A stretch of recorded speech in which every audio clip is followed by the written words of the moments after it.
Hi, I'm Dr. Parijat Kumar. Welcome to the answers to our today's knee lab quiz. I hope you enjoyed today's virtual lab and learned a good evidence-based and ethical assessment and treatment.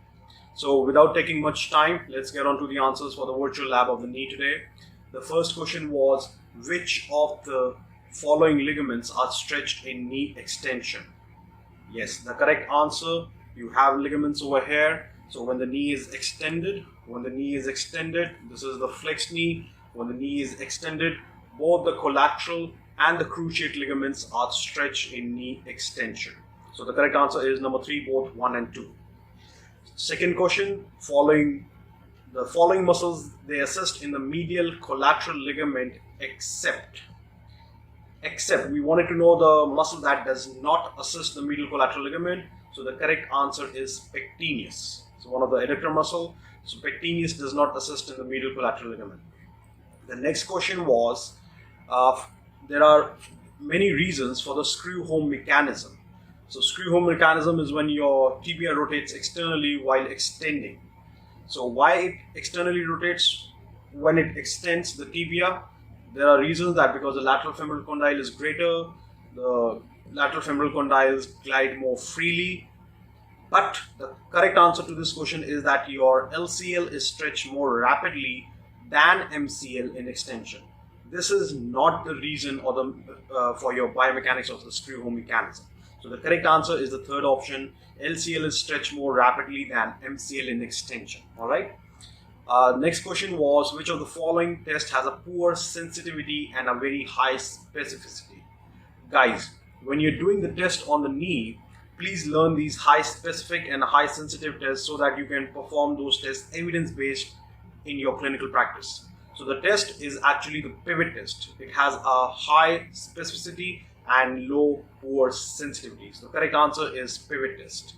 Next question, which of the following structures does not provide posterolateral static stability to the knee? The correct answer is the oblique popliteal ligament, which is at the back side of the knee. That does not provide the posterolateral static stability of the knee. All right. Next question was like a case study question, which was like the patient was tested for a suspected knee instability. There's a dial test which is performed in like 30-degree flexion of the knee. The person is lying on the prone, or they can lie supine as well, and then they are tested in 90-degree of knee flexion. So if the positive findings come, what does this dial test check?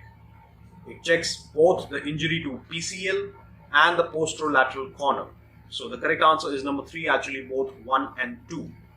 The dial test is a very evidence-based test which is done to check the posterolateral instability of the knee. Alright.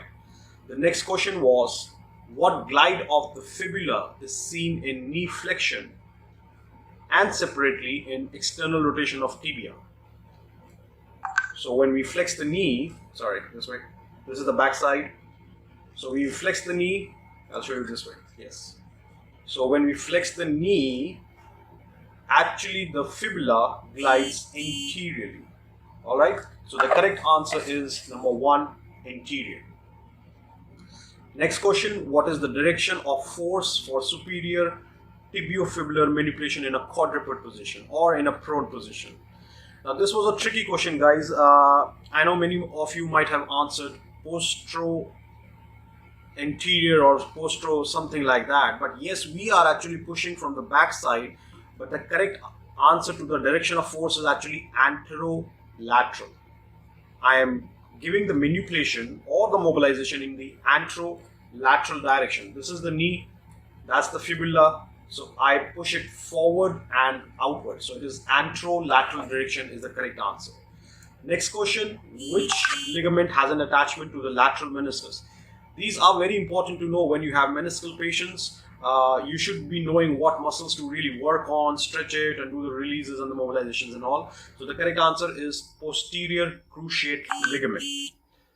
The ligament is attached to the lateral meniscus is the posterior cruciate ligament. All right. Next question, and this is one of my favorite areas. Which part of the hamstring muscles are attached to the posterior horn of the lateral meniscus? You see a lot of, medial meniscus. You see a lot of medial meniscus cases, whether it's a degenerative meniscal tear or a meniscal injury, but you should be knowing that which muscle of the hamstring attaches to the posterior horn of the medial meniscus to be worked on. And the correct answer of is semimembranosus. The first option. Semimembranosus, you need to work on the hamstring. There are certain muscle energy techniques which you can actually do for medial meniscus patients, and that helps to actually take the pressure off from the posterior horn of the medial meniscus. All right, so guys, this was our virtual lab today, and I hope you enjoyed it. These were all the answers. If you have any feedback or suggestions, you can please email us at isorehab@gmail.com. And our next virtual lab would be on the pelvis, on the lumbopelvis. If you don't really attend these this next lumbopelvic webinar, because we treat like we educate our people in the regional interdependence way, there are many conditions of knee that can be actually solved by just checking onto the lumbar and the pelvis area. So guys, please attend our next webinar virtual lab on the lumbopelvis. It will be the part 1 assessment on July 12th, and we hope you learn. Any questions, concerns, let us know. This is Dr. Parijat Kumar, Director of International Sports and Orthopedic Manual Therapy. Keep learning and improve lives. Thank you. Learn to treat most difficult patients of low back pain. Welcome to our next virtual lab of lumbopelvic series. Part 1 assessment and Part 2 treatment. Chronic pain, back pain for about 10 years. I had had an L4, L5 discectomy, and the chronic, I was prescribed opioids for the pain, and I remained on them for those epidural steroid injections, facet joint injections, radiofrequency ablation from the facet joint and the SI joint. He quickly diagnosed unilateral pelvic dysfunction and began his manual therapy technique for treatment.